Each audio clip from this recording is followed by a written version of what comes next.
All right, good day to you. My name is Fred Oakman, and as always, with me today is Mr. Jake Peters. We are PS This Is Awesome, a PlayStation podcast. This is episode 186, and this is a show where we share our feelings about the current state of PlayStation.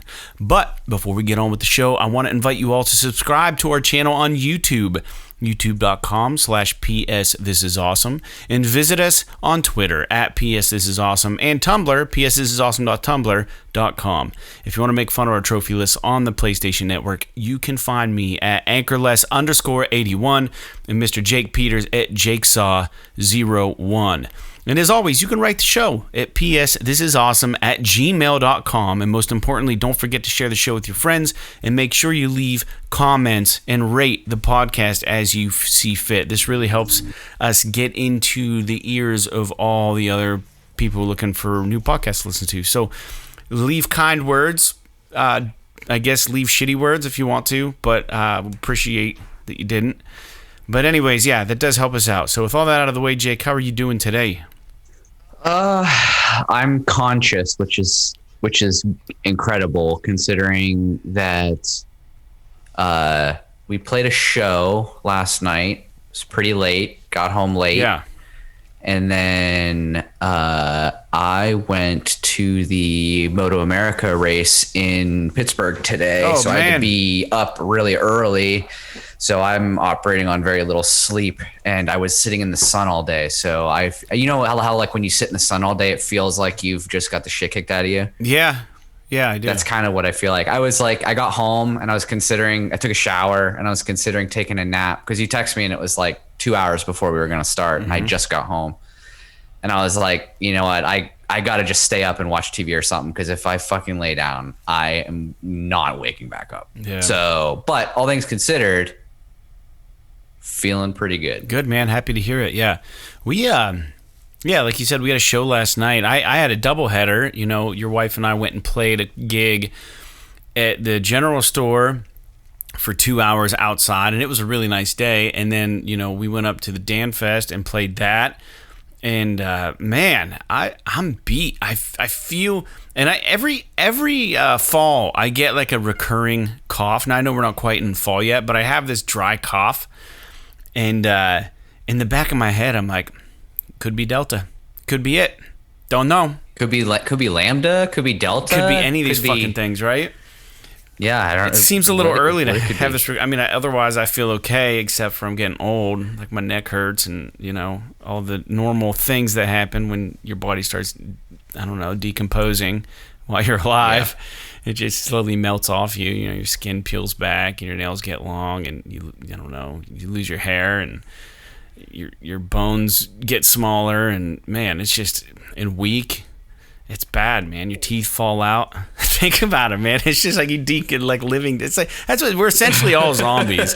You know, we just haven't gotten to the full. We just haven't metamorphosized yet completely. But yeah, man. So things are good. I spent a whole 30 minutes mowing my grass today, and the thing that sucks about my lawn, and we won't get too much into it because I know you were cutting down trees and all kinds of crazy stuff, but I have a tree in my front yard that the city planted before we bought our house. They just thought it was a beautification project, and they planted these trees, but the roots of the trees are consistently kicking up the sidewalks, right? So the sidewalks are no longer level in front of my house, and the city turns around and they tell people who own these houses, well, that's your problem. You have to fix it, and they'll fine you if you don't. So it's really backhanded and screwed up. It's like, okay, we get it. Like, you know, it's dangerous for people to walk on a messed up sidewalk, and I guess it's on my property, but you're the one who planted the damn tree. But anyways, this tree out front, it consistently grows branches that come down, and they hover over the sidewalk. So people walking in front of my house, like they're I don't know, it's like they're trying to run through a gauntlet, like they're bobbing and weaving, like they're training for basketball or football or something, trying to get. Anyways, I was cutting down all the limbs out there, but then I don't live close to the woods, and you can't just leave all these limbs lying around. And then there's burn ordinances, you know, here in town. So it's just like, then I had to like break and strip down these limbs, and you know, it's just a pain in the ass.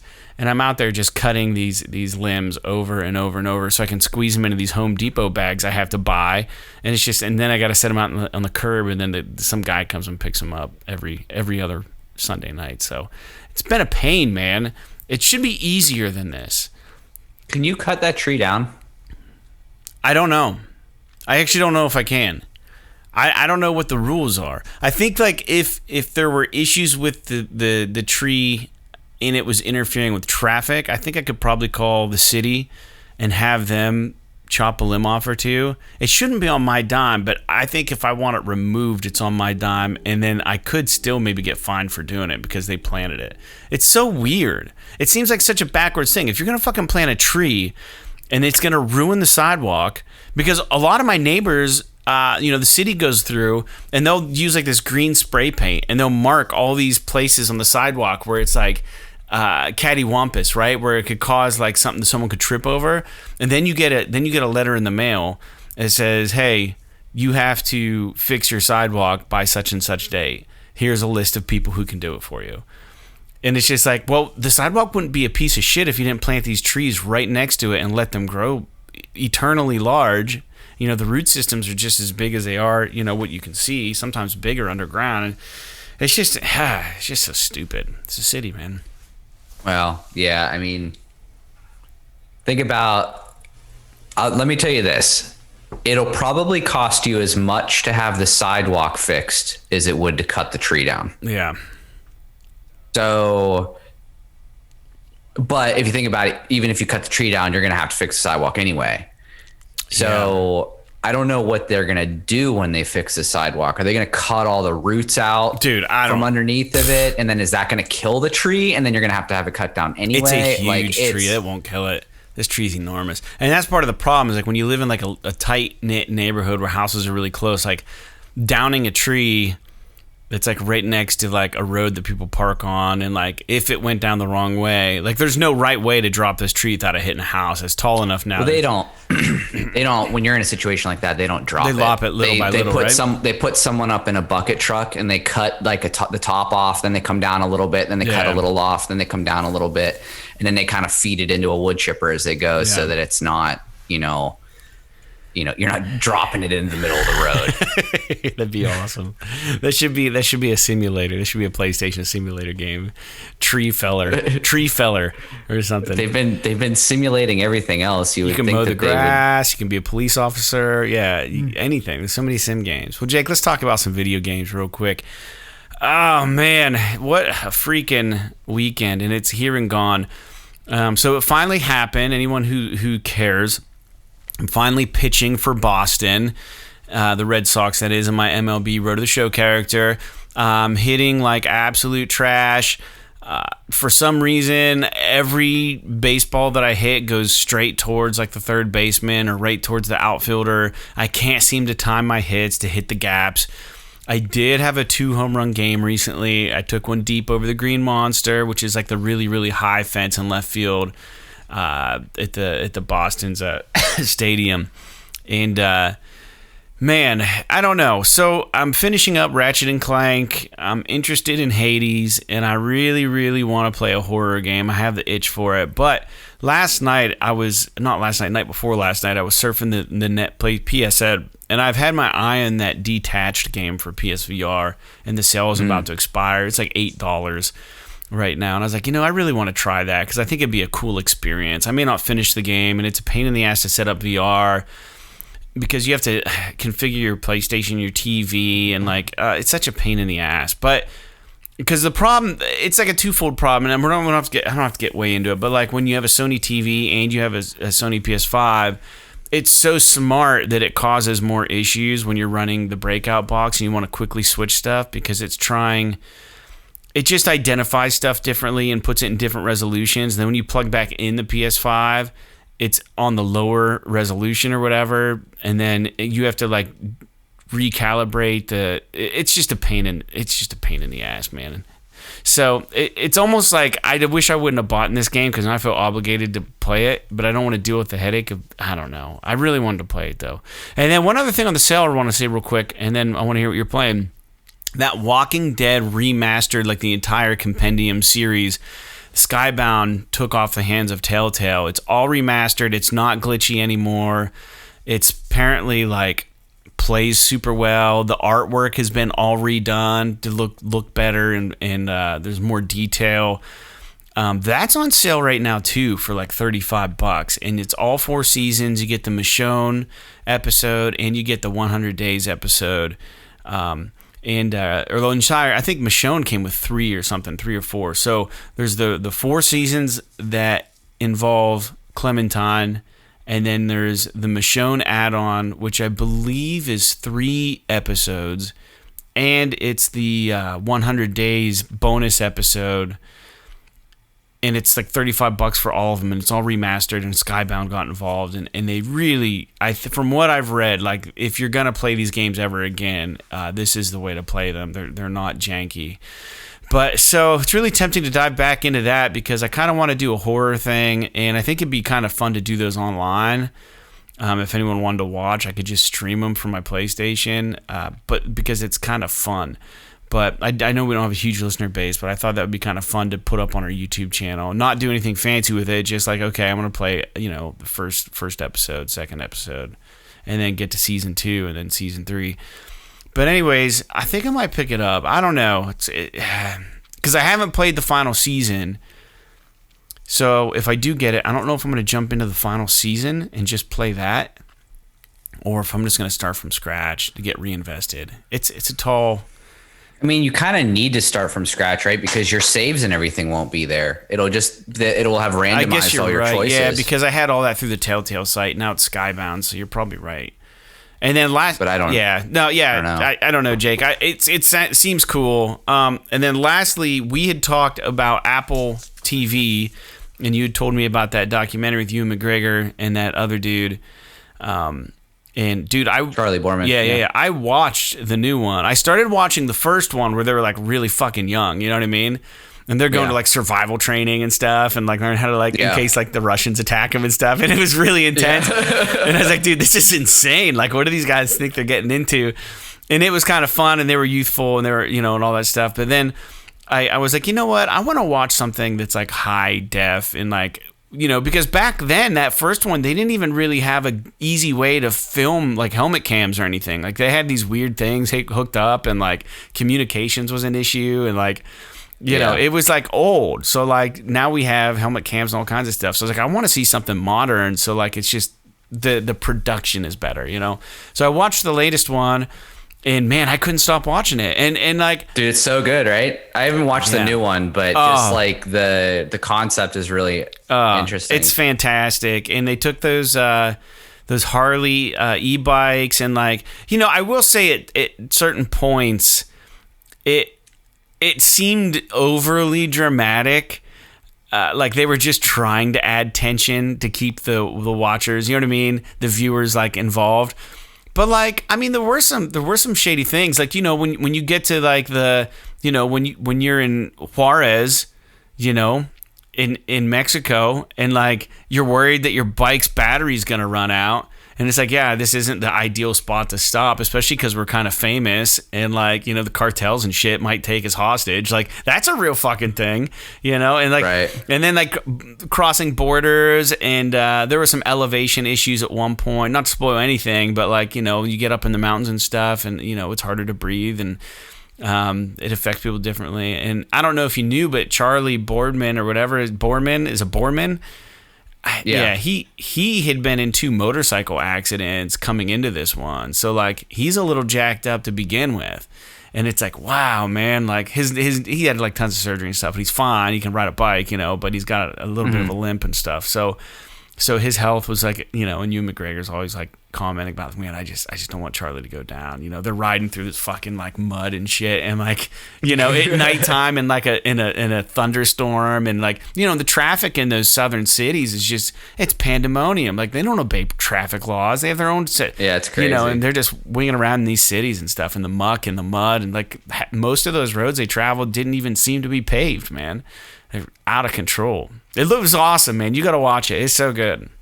What do you? Yeah, if I can fucking get Apple TV to work, then I'll why go ahead can't and it try work? that. I don't know if I've talked about it on the podcast, but it literally refuses to let me do it. Because I don't know if it's because I don't have any Apple devices, but it's like I have an Apple account. I use it to buy shit on the Apple Store. Mm-hmm. But if you go to like the Apple account page or the Apple Store page or the Apple TV Plus page, all three of them have different personal information for me, different payment information, different addresses, different everything. I'm using the same ID to log into all three of them. What spawned this is that, Apple's like, oh yeah, you get 6 free months, whatever the fuck. Just go onto your PlayStation and log in with your Apple ID, and then you automatically get 6 free months or whatever. Yeah. And I'm like, okay, so I do it, and it's like, oh, you have to update your payment info because your credit card's expired or some shit like that. So I went to do it, and it like wouldn't let me do it. And I tried creating a new Apple ID. It just won't let me log. I tried contacting technical support. They're like, we can't help you. We have to have somebody fucking call you. And I'm like, no, I don't care that much. I'll just fucking buy it. Like, this is wasting so much of my time. I'll just buy it on Amazon Prime or something like that. So you clicked... Well, so you downloaded the Apple TV app on the PS5, right? That's where you start. Mm-hmm. And it's like, this requires an app. This requires an Apple ID. If you have one, put it in. If you want to create a new one, go ahead and create a new one, right? You get those options. Yeah. And you're like, I've got one. And you put in your info, and it just won't recognize it? Or like, what's the app do? No, I log in. It's like, oh yeah, you're logged in. Here's your name, blah, blah, blah. And then I go to the long way up because I wanted to watch that the other day because I was home alone, and I click on it and it's like subscribe to Apple TV Plus, and I'm like, okay, even though I'm already logged in and it hasn't asked me to subscribe yet, I'll go, okay, I click on it and it's like, okay, so I go to subscribe and it's like, okay, and it thinks for a second, and then it's like, you have to update your payment info. Go to the Apple TV Plus website to update your payment information. Yeah. And I'm like, okay, my credit card that's on my account is probably expired or something like that. I haven't used it in a while.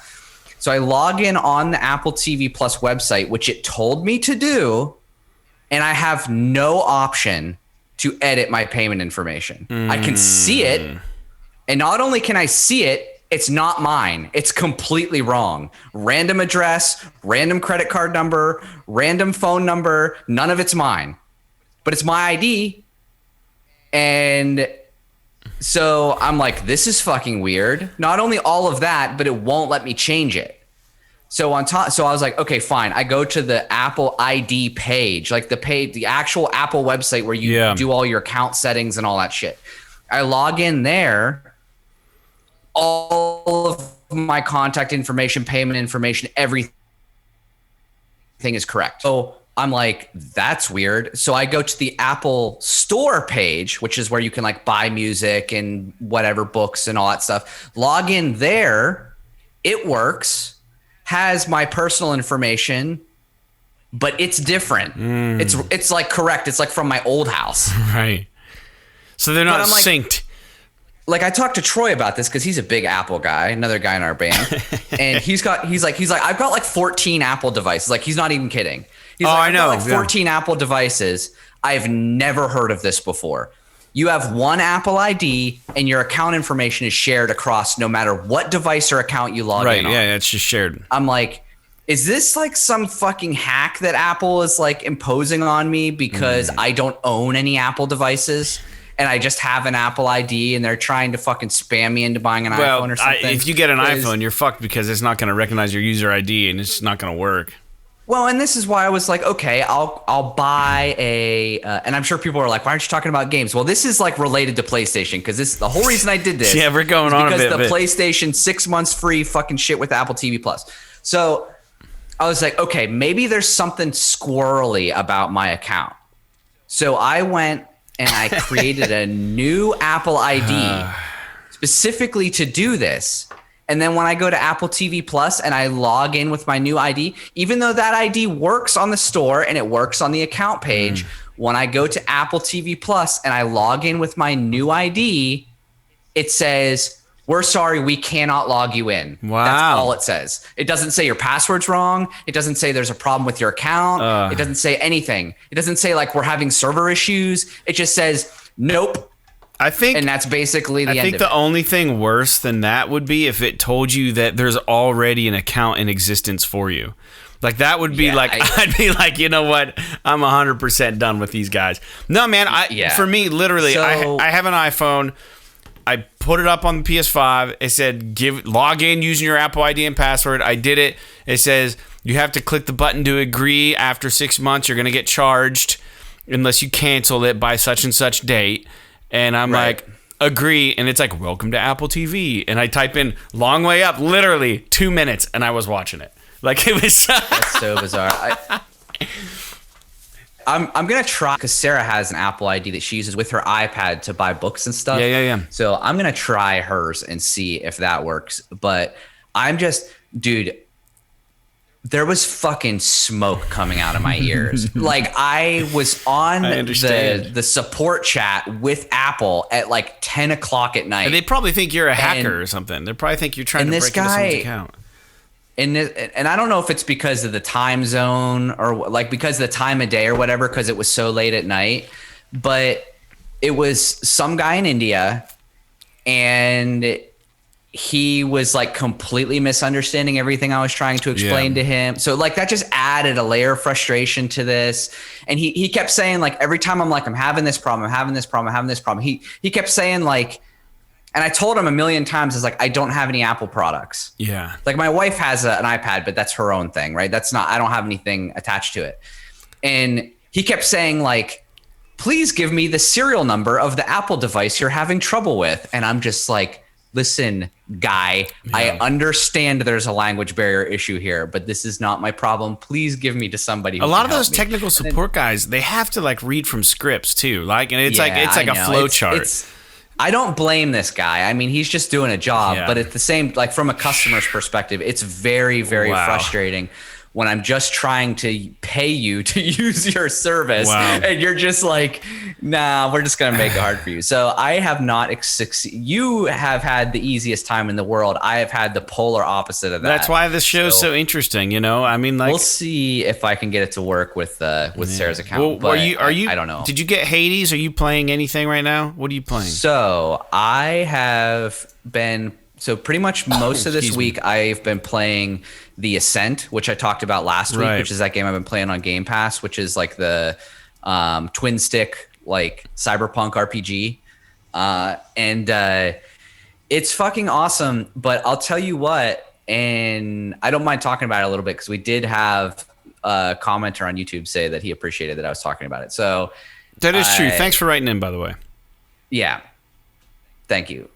But I will say this, because I'm playing on a base Xbox One, so not an Xbox One X, and definitely not like one of the new series consoles. And dude, I'm not even fucking around with you. This game has the longest load times of any game I've ever played in my entire life. And I'm sure it has to do with optimization with the old hardware and all this kind of stuff. Once you're in the game, it's fine because there's very little loading. But like, I timed it. I got my phone out. I got a stopwatch because I wanted to talk about it on the podcast. From the time I click the icon for The Ascent on the desktop of my Xbox to when I'm actually playing, and I literally, as soon as the menu pops up, I say, continue. I don't even wait. I just say continue. From the time I press the go on the desktop to the time that I play, 8.5 minutes, Fred.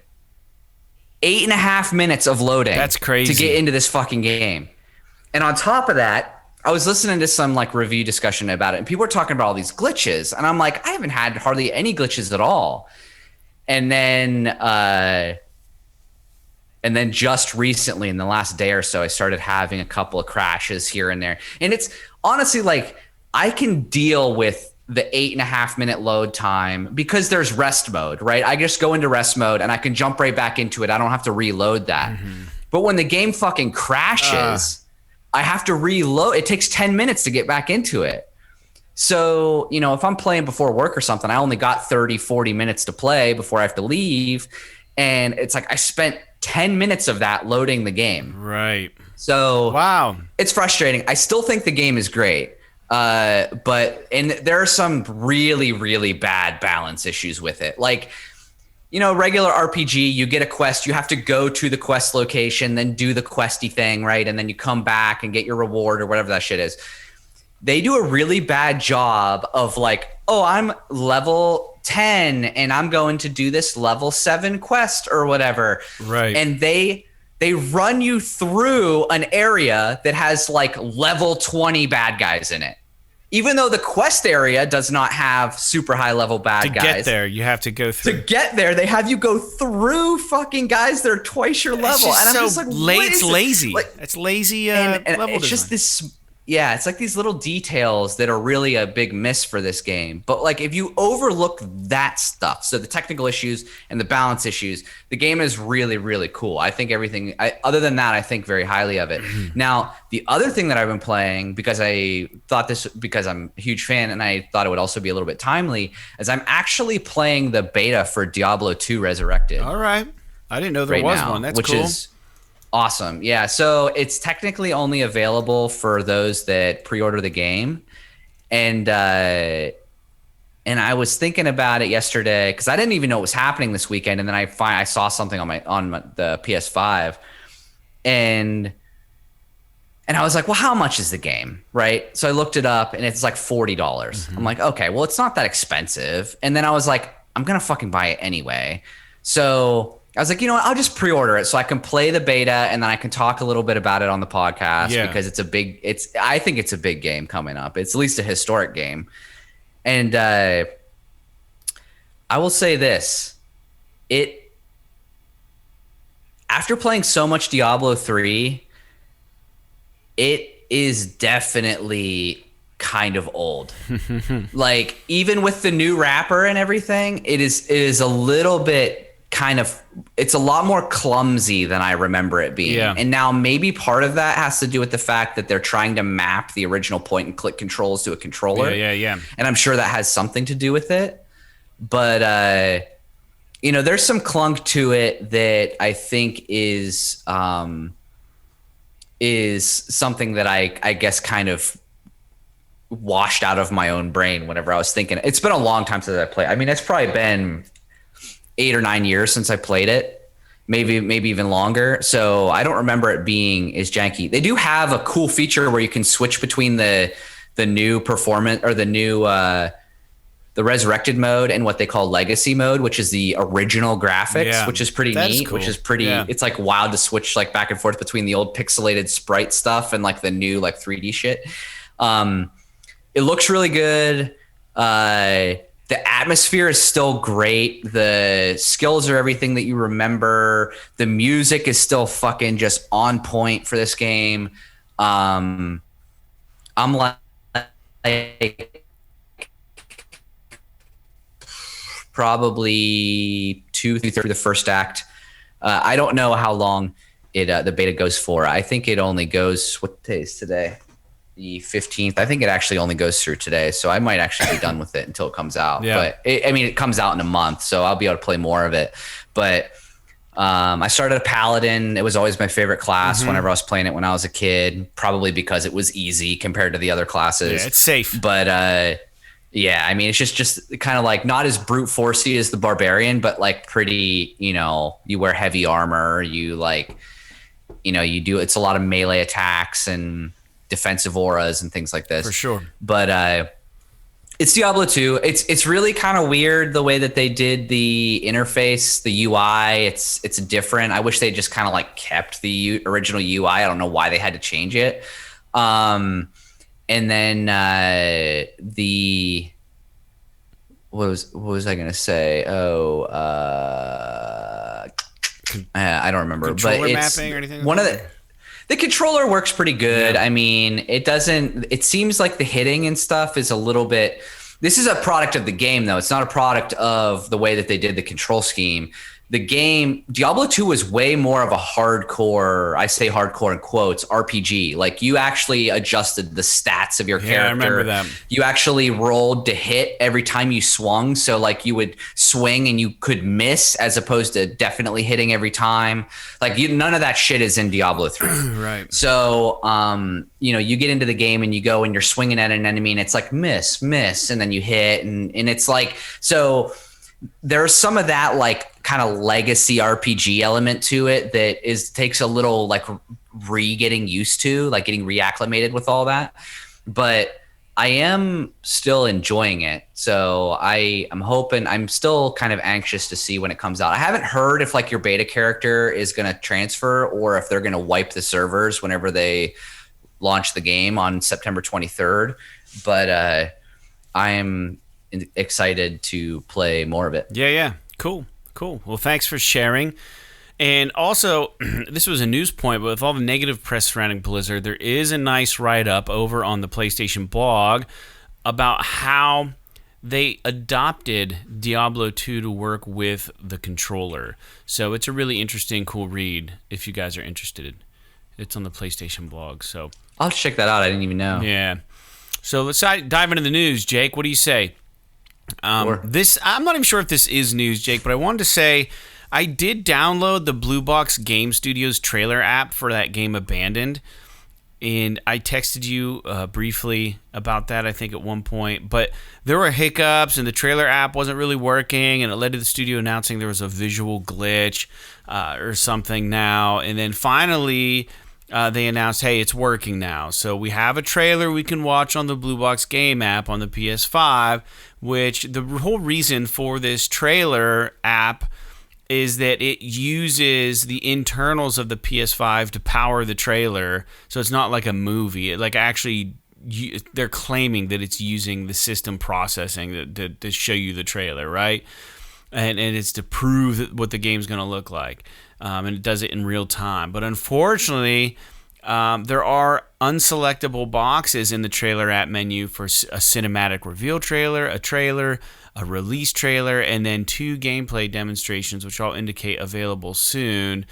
So there was a patch that got rolled out that allowed you to watch this trailer, right?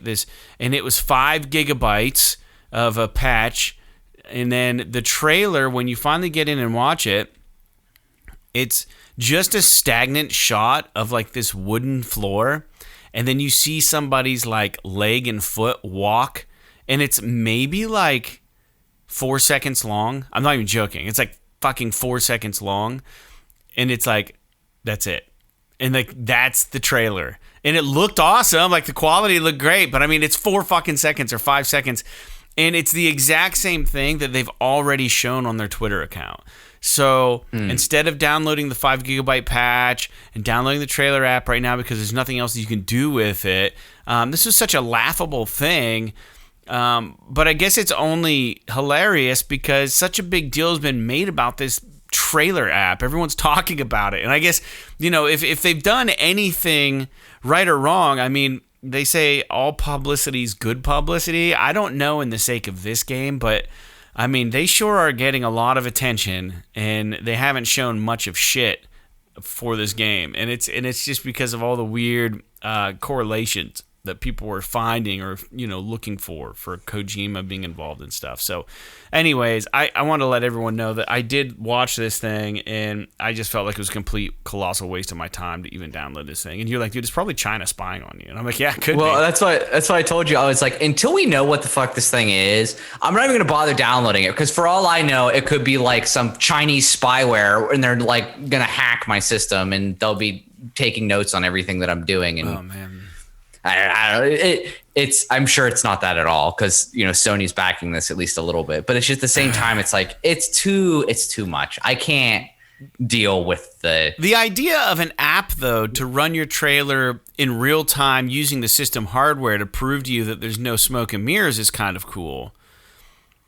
I think it is, but what does that really mean? Nothing, really. You know what I mean, like it's like because there's people have no cognizance, or like there's no tangibility to watching a video versus seeing it on your PlayStation and just trusting that it's actual in-game footage. Trailer footage. Right. You know because what I mean? A lot of people just say this is in-game footage, right? They must think that they're onto something so revelatory that like they have to show people that this is in fact running. I mean, it didn't look that good to me.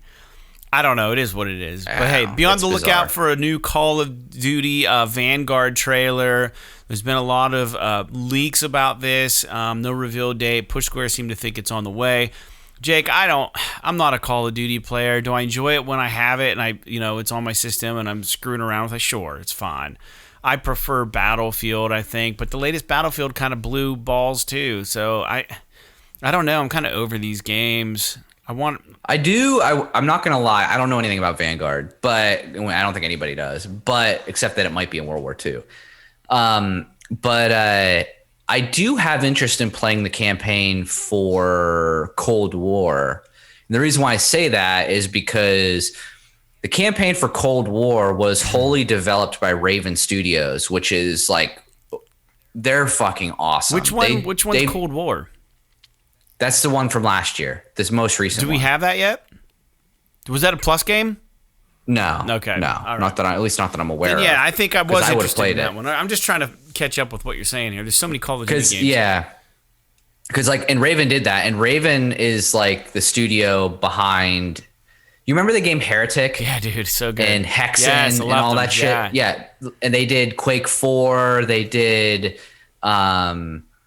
They did Star Wars Jedi Knight 2, Jedi Outcast, which is fucking awesome. Heretic and Hexen are such deep references. Like, they're so good. I love that what they are. Like, we're probably the only two people in our group that would even know what the fuck we're talking about. Yeah, it's so good. Yeah, Heretic is so awesome though. I used to play that game. I don't know how I got it. My demo disc. Parents must have bought it from me or something. Got it on a demo disc, and then like.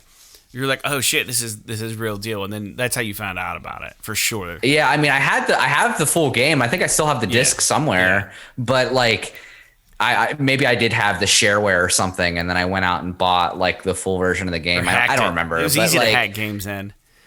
Yeah, maybe, but yeah. So they're a really storied developer as far as like their ability to make games. So I am curious in how Cold War turned out. I don't really have any comments on Vanguard other than the fact that they're really cutting it close with this reveal. I mean, it's halfway through August and we still haven't seen anything about the Call of Duty game, which is probably coming out in 2.5 months. Hard to say. 3 months soon, maybe. So before the end of the year. Yeah. November for sure. Yeah. All right, well, moving on. Huge news for Grand Theft Auto fans. Jake, apparently Grand Theft Auto 3, Vice City, and San Andreas are being remastered for the PS5, PS4, and also rumored to have original graphics mixed in with new graphics. This is a guy I work with who's gotten really into video games, and he broke this news to me. He came over and said, man, did you hear they're redoing all those Grand Theft Auto games? Like, what? He goes, yeah, Reddit's on fire. Everyone's talking about it. I was like, oh, man, I didn't hear anything about it, but he was saying that, like, he was so excited about these. And I'm like, sure, I mean, I don't know. Like, I like the Grand Theft Auto games. I don't even know. I mean, they're all pretty much the same thing. The stories are different, right? It's same thing could be said about Uncharted. You know what I mean? It's just like an iteration of itself with a different story, different gimmick, different location.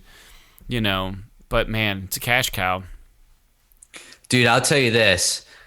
I love Grand Theft Auto 3. I got so much time out of that game when it first came out on PS2. Mm-hmm. We bought that, and I remember my cousin, who lived kind of catty corner from us, he used to come over all the time, and we would just pass the controller back and forth, just doing random shit, like trying to get our star level all the way up, or like we would. There was this one part on the map where there was this really dramatic hill. Oh yeah, that was like off the road. It was like an off-road thing, and we would take turns like picking a car to see who could get up the hill climb, and like just like weird shit, like do jumps and stuff. But I won't lie, Vice City is like my favorite. Dude, the music in Vice City is fantastic. The music is so good. The atmosphere, like they introduced motorcycles and shit in that one. It was just the atmosphere of that game was just so dope. That 80s Miami it was kind so of good. aesthetic. Vice City was awesome.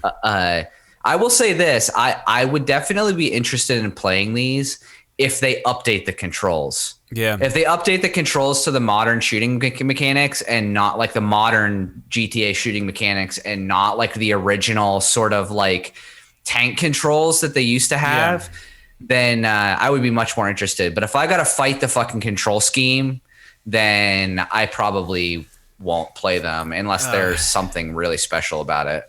But it is cool that they're doing it. Yeah, I mean, it's cool. I mean, and they have the resources to do this, probably churn it out pretty fast and put the time in. I'm guessing depending on how well this does, they've also kind of kicked around the idea of doing the original Red Dead games, you know, Red Dead Revolver, and then what was the other one? Red Dead Redemption. Yeah, Red Dead Redemption.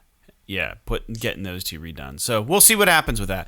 It's been quite a long time since the last PlayStation event, Jake. I read this on Push Square, and they said it's been quite a while since PlayStation really had anything major, almost pretty much a year. We've been getting State of Play sporadically. We just saw the release of Ratchet & Clank, A Rift Apart. And fall, you know, this season always seems to be lackluster for Sony, especially first-party releases. And now that God of War and Horizon are pushed out, and the only really notable release coming soon is that Kena Bridge of Spirits game. Rumors are starting to circulate that perhaps Sony has a big conference up its sleeve.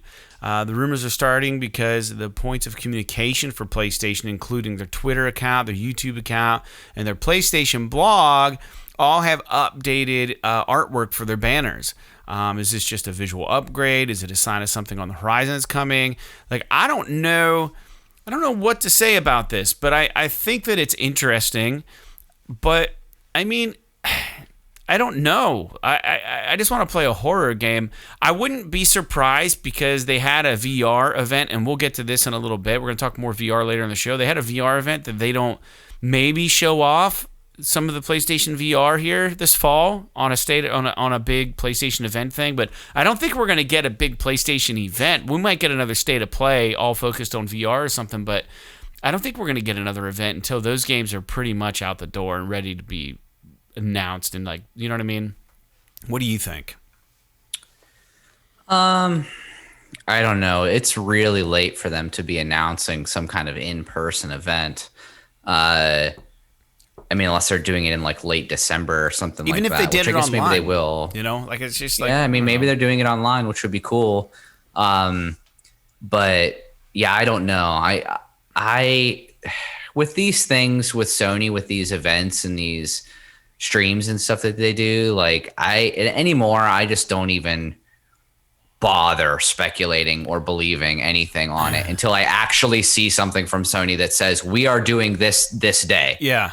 And then I'm like, okay, well, now they're actually doing an event. But how often is the industry speculating like, oh, there's going to be a State of Play in sometime in August, or maybe Sony's doing a fucking PSX this year. And It's like, it's just a lot of like, just people blowing smoke and nothing is really ever happens, or nothing exciting ever happens, or usually the predictions are way off base, or if they're on base, they're not exactly what you expected them to be. And I mean, a lot of this has to do with the fact that Sony doesn't communicate with their audience, but at the same time, you know, if there's nothing to communicate, there's nothing to communicate. Yeah. I wish Sony would just come out and just be like, oh, hey, the rest of the year, this is what we have planned. We have a State of Play in August. We have a State of Play in November, and we're going to do like an end of the year bash thing. And it's all online. Nobody get your fucking hopes up. This is what it is. And maybe a general like outline of like, this State of Play is going to be about indies. Yeah. This State of Play is going to be about VR. This State of Play is going to be about, you know, the next big games for us, or whatever it is. You know, I don't know. That would certainly get media talking. And they don't even need to, like I said, they don't even need to reveal anything. If they're just like, hey, sometime in September, we're going to do a State of Play. That's all I got to say. And then people will be like, okay, well, we're waiting for this event. And they can kind of wiggle it around, and then they can wait till the week of to fucking announce it like they tend to do. But like, if they at least gave you the audience an idea of what the hell to expect, then there wouldn't be all this rumor milling going on. Yeah.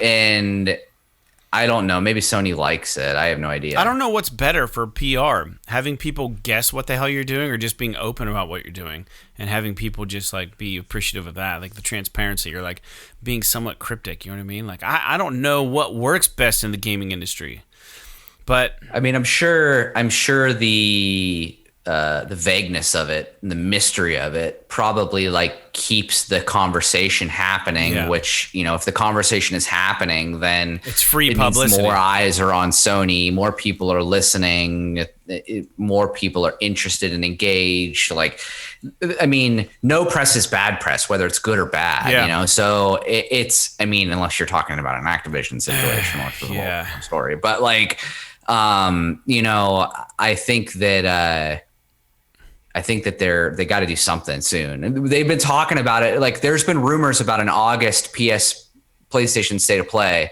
for months now. And it's now August 15th, halfway through August, and we've seen nothing, heard nothing out of Sony at all. So, you know, maybe they'll do something over Labor Day weekend or something like a 3-day weekend. They'll do maybe a little bash or something like that. I wouldn't get my hopes up. It'll probably be like, we're remastering fucking Parappa the Rappa, which a lot of people would love. Don't get me wrong. A lot of people would love that. It's a great game, but you know, it's not like people are looking for something specific out of them and they're not delivering, and they're not even giving any hints about when they're going to deliver on it. Yeah. Yeah. Oh, if you're, I was just kind of browsing the blog. You probably don't want to wait this long, but on September 3rd, that game, The Medium, comes out on PS5. That's in our notes, man. Oh, yeah, it's coming up. Let's talk about it. Okay. Yeah, so the game, The Medium, developed by Bloober Team, who we're going to talk about something else that they just announced recently. I think it was initially exclusive to Xbox, was it not, or Microsoft or PC? Yeah, it was exclusive to, I think, the series consoles. Yeah, so it's coming. Is there a date there, Jake? Because I know it's coming in September.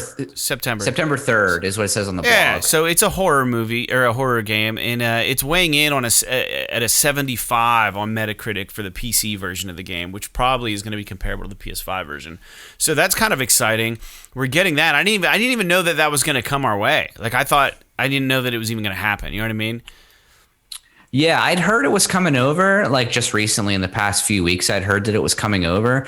But I've heard so many conflicting reports about how good it is that I didn't really dig into it all that much. I've also not really been that interested in playing a horror game recently. That's literally the reason why I haven't played Resident Evil 8 yet. Yeah. Is because I just haven't been interested in playing a horror game. This fall's the time to do it. But I'll tell you what, I mean, you're right. It'll be sometime around Halloween or whatever. Where I'll, you know, the leaves will be orange. It'll start getting dark early. Like I'll be interested in all that fucking morbidity and death. Shit. Yeah. Hey, so speaking of Bloober Team, and my interest in scary games, it's kind of my lucky day because I didn't even know that this was a thing, but apparently there's a Blair Witch game, and Bloober announced that a VR version is in existence now, and it's already out. They just said, hey, by the way, this game is now VR and you can play it in VR. It's going to feature additional encounters, sights and sounds. It's going to be $30, priced at $30. And Jake, I was thinking about this, but it seems to me that horror and VR are such an obvious choice.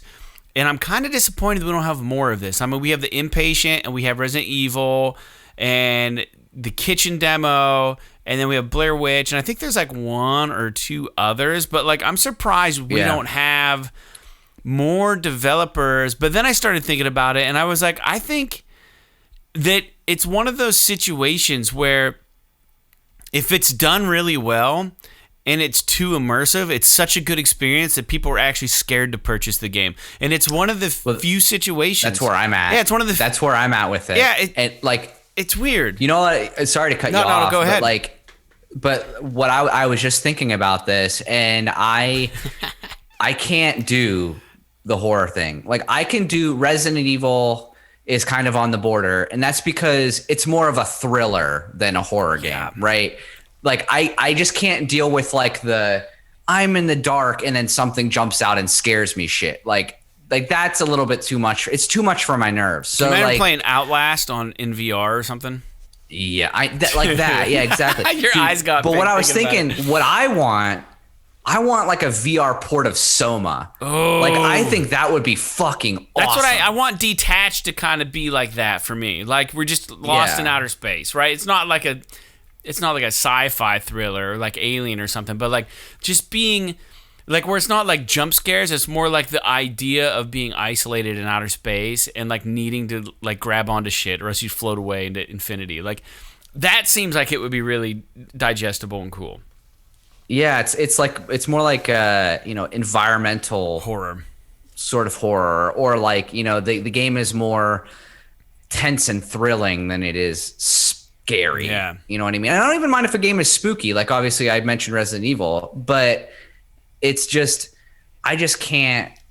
I don't like so a lot of people love the cheap scares, right? I can't stand it. Like I don't like movies that are like that. I don't like and the thing, unless it's something like fucking a Friday the 13th movie or something, where it's I'm jumpy. Yeah, it's like he jumped out of the closet and killed the girl in the shower, right? It's like okay, I knew that was coming. Yeah. Sometimes the music kind of predicates it. Yeah. So.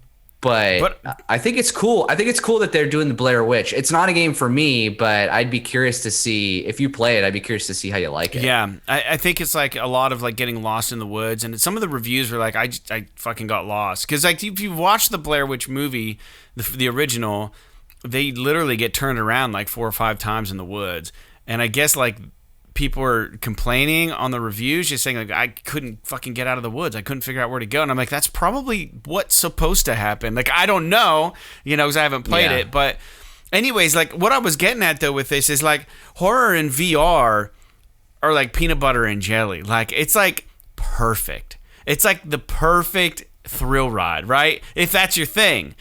But like what's so weird about it is like when it's done so well, it actually can hurt. Can hurt the game because people just don't want that experience because they're too scared, right? Or they just don't, it makes them uncomfortable. So can you think of any other video game scenario where the game is done so well and it pulls off exactly what it's trying to do that it becomes a turnoff to somebody? Like I can't think. Simulation games. Oh, fair enough. Yeah. Farming simulator. That's the biggest thing for me, right? Like to give you a prime example, I played probably 15 hours of MotoGP 2019, and it's just so hard. Yeah. Like it's so hard just because it's simulation, right? You think about even Gran Turismo. If anybody's ever played a fucking Gran Turismo before, qualifying, and the only thing that you've ever played is Need for Speed, and you're like, I'm gonna go play Gran Turismo. No, you're not. Yeah. You're gonna crash into the wall and you're gonna lose every single race. So, like, do you remember that game Driver? Simulation games are like. Do you remember the game Driver? Do you remember the beginning? You had to like. The guy's like, or maybe it was called Wheelman or something, and it's like some guy's on a radio. The parking thing where you got to learn how to drive. Yeah, and it's like, I think that's Driver. I'm not positive, but I'm pretty sure it's Driver. People haven't gotten past the intro to that because it's so fucking hard. Like the game's not even anywhere near as hard as that intro. Like you have like 7 or 8 tests and you have to complete them all under like a minute. And it's like, okay, now you have to do a perfect 180. Now you have to weave between all these cones and not hit any. Now you have to do this. Now you have to race to one side and get around this, support pillar and round around this other one and get back. And like the guy's on the headset and he's like, come on, you can do better than that. And it's like, you're like trying to go, you're trying to race. And like if you fail, you don't get a checkpoint. It's just like, you can't be our driver. And the game's over. It's like people can't get past it. It's the funniest thing. But yeah, that game was really hard too, man. So funny. But yeah, Nat, I like the idea of horror in VR. I hope we see more of that. But hey, there was a noteworthy acquisition. I think it was kind of shadowed by all the Blizzard news, but is it Dotemu? I've heard of this company, and they're publishing the upcoming Teenage Mutant Ninja Turtles Shredder's Revenge, and they also were involved in the Streets of Rage 4 game that I've just gushed about. They were recently acquired by Focus Home Interactive, and that's kind of a big deal. The concern is it, you know, they're so good at these 2D retro games. Do you think it's possible that Focus Home is just going to pull the plug on future projects like this for them and just like take their team? No. Focus Home has been pretty good about just like putting out these gems like this. So I don't think there's a conflict there. What would be really a bummer is that Focus Home is one of those mid-tier publishers that is a prime target for somebody like Tencent or something like that to come in and buy up. And then I'd be a little bit more concerned, you know, more from the Microsoft political angle than anything. But, yeah, and even if they did, I mean, they'd share those games. They're not like you would think, but even still, like I'm less concerned about that because usually a lot of those games will come over eventually or whatever. You know, like it's one of those things that I'm less concerned about. But I think that's okay. And how do you say that? I would say Dotemu is how I would pronounce it. I don't know if that's how it's supposed to be pronounced, but that's how I would pronounce it. Yeah, I have no idea how to pronounce it. I've heard it different ways on different podcasts, and I read it different every time I see it. But yeah, I thought I would at least let the listeners know that happened. I mean, I haven't heard anyone talk about that on any of the podcasts I listen to or in many of the news channels. I got that from Push Square. I thought that was really interesting. But let's jump back to the VR world a little bit. We got way more news on the PSVR 2. So apparently Sony had a developer presentation and there are very exciting details leaking. I'm going to go through these bullet points. Jake, if you want to chime in on any of it, or maybe we can chat about it, I want to get through the bullet points. Some of this we already know, some of it we didn't know. But the one of the big takeaways is Sony is shooting for AAA content with full-blown games and not experiences for the new PSVR. The headset is going to have an OLED screen with 2000 by 2040 resolution per eye. There's additional talk of the screen being HDR compatible. The field of view is 10 degrees more than the current PSVR, coming at 110 degrees. It'll have built-in haptic feedback to help reduce motion sickness. And I looked into this a little bit, and I thought this was interesting. The thought process behind it is that if you have small vibrations like in the headset when your character is walking or whatever, it can kind of trick your brain into actually thinking that you're moving and kind of help with the I'm moving but I'm not moving feeling that creates like that motion sickness. The disconnect between what your inner ear is feeling and a little bit of how weird, right? So it's supposed to have that, and they were indicating that, you know, it's not going to be to the point where like it's like giving you a headache or it's like, you know, it's going to be very subtle, barely even noticeable, but it's going to exist. Sure. The foveated rendering, or foveated or fovetted, I can't pronounce these words today, man. I've had a couple drinks. I think it's foveated. Yeah, that sounds right. Yeah, thanks. But we've talked about this before, and essentially it's using eye tracking to compute the parts of the scene that your eyes are focusing on, to put all the processing towards those areas that you're specifically looking at. Sony's also using flexible scaling resolution, so we're talking upscaling as well. So these games are going to hopefully be looking pretty pristine. And the goal is to have first-party developers create games that can be played in VR as well as played on like your flat screen TV, kind of like the RE7 experience we had and how glorious that whole thing worked. Because it was like, here's a game you can fucking sit down with the controller and have a regular AAA experience. It's also 100% compatible with VR and it works perfectly. So that's what they're shooting for PSVR 2. The downfall is that the rumors are indicating there is not going to be backwards compatibility with previous PSVR titles, although Sony's pushing for remasters of popular releases, and my guess is that's going to be like games like Blood and Truth, Beat Saber, probably, who knows if they're going to do Thumper. Yeah, oh God, please. Yeah, Thumper, Astrobot maybe, you know, some of those things I would imagine are going to get, you know, maybe, I don't think the Doom VR game did very well, but I'd like to see RE7 get it.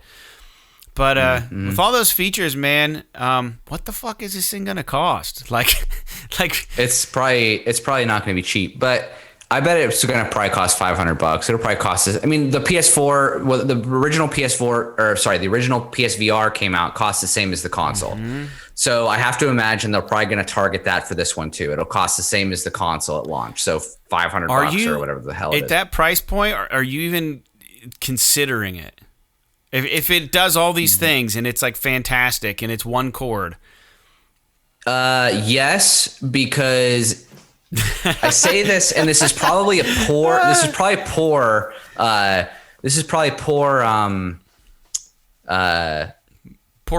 on your part.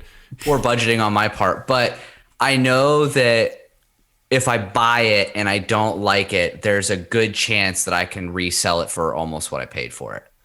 So, you know what I mean? And I'm always interested, especially because of the podcast, but not even just because of the podcast. I'm always interested in the new Sony hardware. What does it do?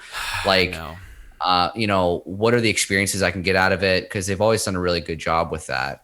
But yeah, I am interested because the PSVR 2 does seem like it's like the sophomore release, man. It could be fucking awesome. Because PSVR 1 was good, but it was kind of lacking. Dude, I think it's going to be awesome. A lot of departments, right? So it like the cord was shitty. The resolution was a little bit low. It was a pain in the ass to set up. They could knock it out of the park with this one. And especially with the new fucking controllers and the haptics and the phobia. Yeah, those new motion controllers, man. Shoo. And the fact that it doesn't have a camera, which is awesome. Oh, by the way, funny story. Remember I told you how I didn't get the adapter? Yeah. I don't know why they sell a PS5 camera because you cannot use it with PSVR. I didn't think you could. Yeah, that's hilarious. It's so stupid. It's for streamers, dude. So streamers can stream in HD. I guess. But that's got to be the reason. So I am excited for it. I'm reserving my sort of super excitement until I actually see a little bit more about it. But like, I want to see what it looks like and all that kind of stuff. What it actually costs, when it's coming out. Yeah. All these things are going to play a factor. Cool. But just to double back for just a second, I just watched a trailer for Teenage Mutant Ninja Turtle Shredder's Doesn't it look Revenge. amazing? It looks fucking awesome. Yeah, dude, it looks so good. It looks so saw good. That a while ago, yeah. It looks like Streets of Rage did. You know, like the remake for that. You know what I mean? It looks so it just looks quality. I mean, I hope it's good.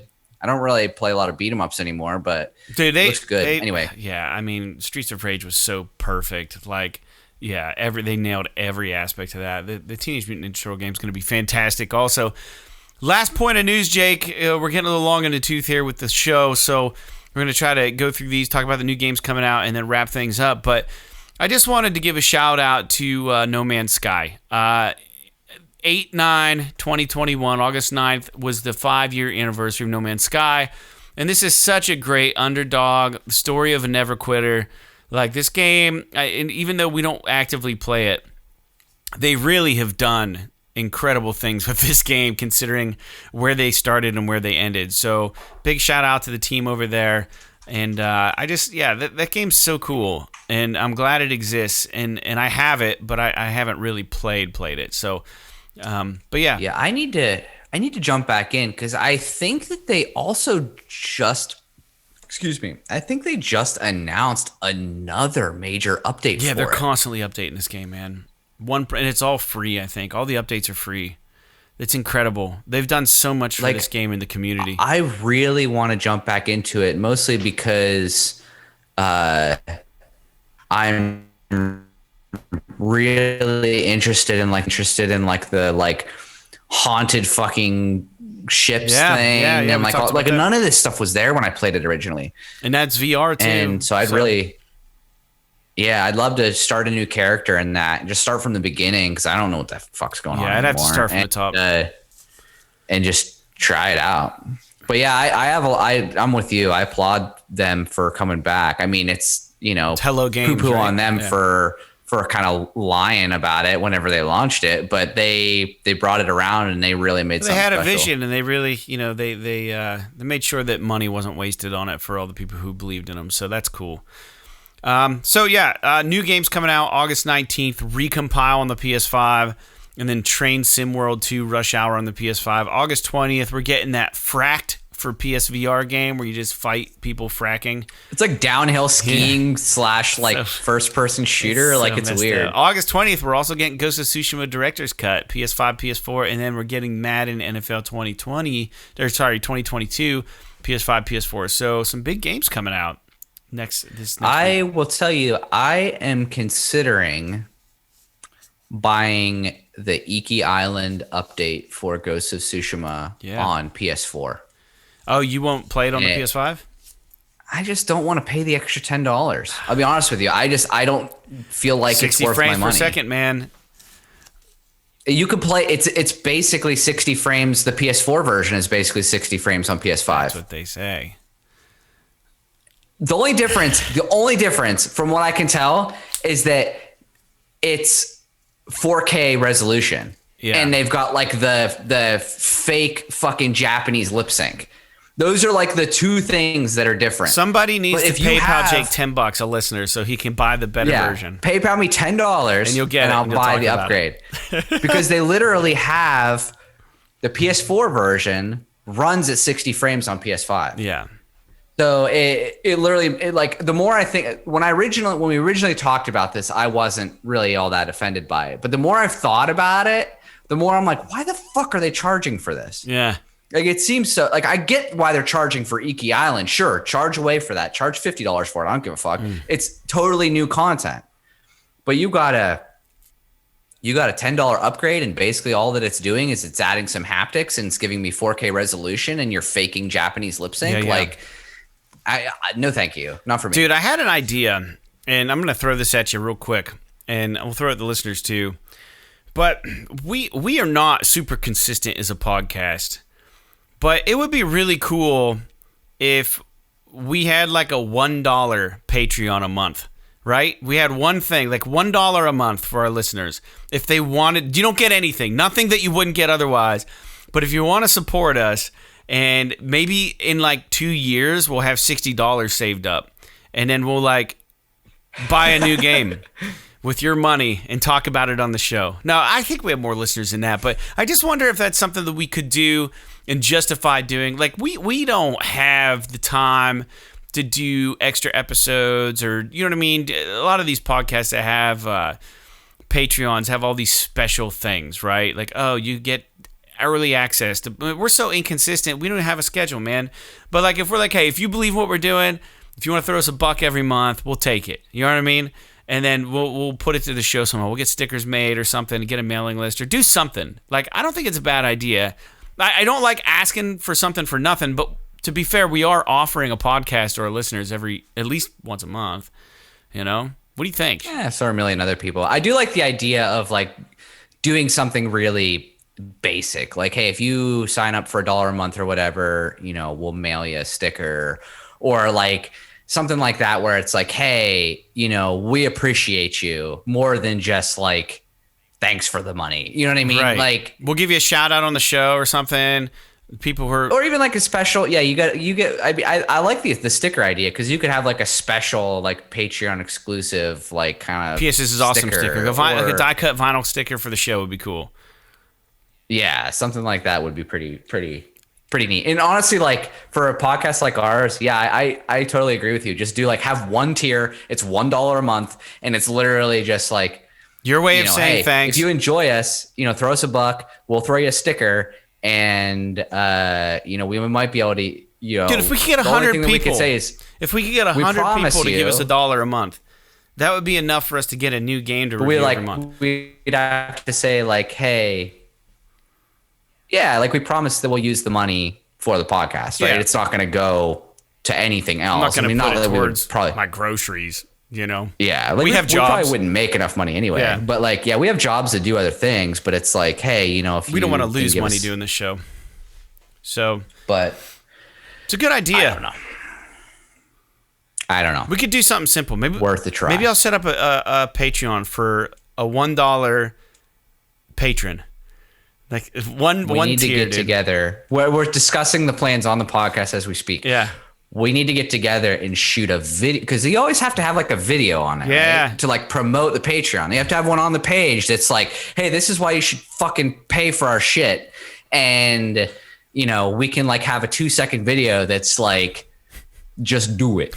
Do it. Do it. That's a what is that? Starsky and Hutch open reference? The trunk. Do it.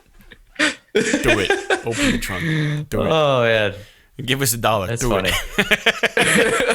That's good shit. All right, well, let's sign out of here, man. Let's get done with this. It's Sunday night. We got to work tomorrow. Unfortunately, there's no music at the end of the show. I want to have music at the end of the show. We haven't had music at the end of the show for the last 5 to 10 shows. And I know you're out there. I know you're in a band. I know your friends are in a band. And they sure as shit probably aren't playing many concerts right now because of COVID. So if they want to be heard, we can put their song on the podcast. So have them email an MP3 to us at psthisisawesome@gmail.com along with the band name and the title of the song, and we will put it on the show if we don't see anything wrong with it. And, also you can write us there. Write us at psthisisawesome@gmail.com. Let us know what you want us to talk about. And if you guys want to see my big smash hit over the Green Monster, our Twitter account, I posted the video. It's like a 30... And, like, what I didn't realize real quick was that it was recording my audio, and when I hit the ball and it goes over, I think I'm like, yeah! I yell, you can hear it in the background. It's hilarious. Anyways, I might start posting little video clips on our Twitter account. So go over there, spread the love, let people know we're out there. But like Vampire, Vandal Hearts, and Valkyria Chronicles, P.S. P.S. This is awesome. Awesome.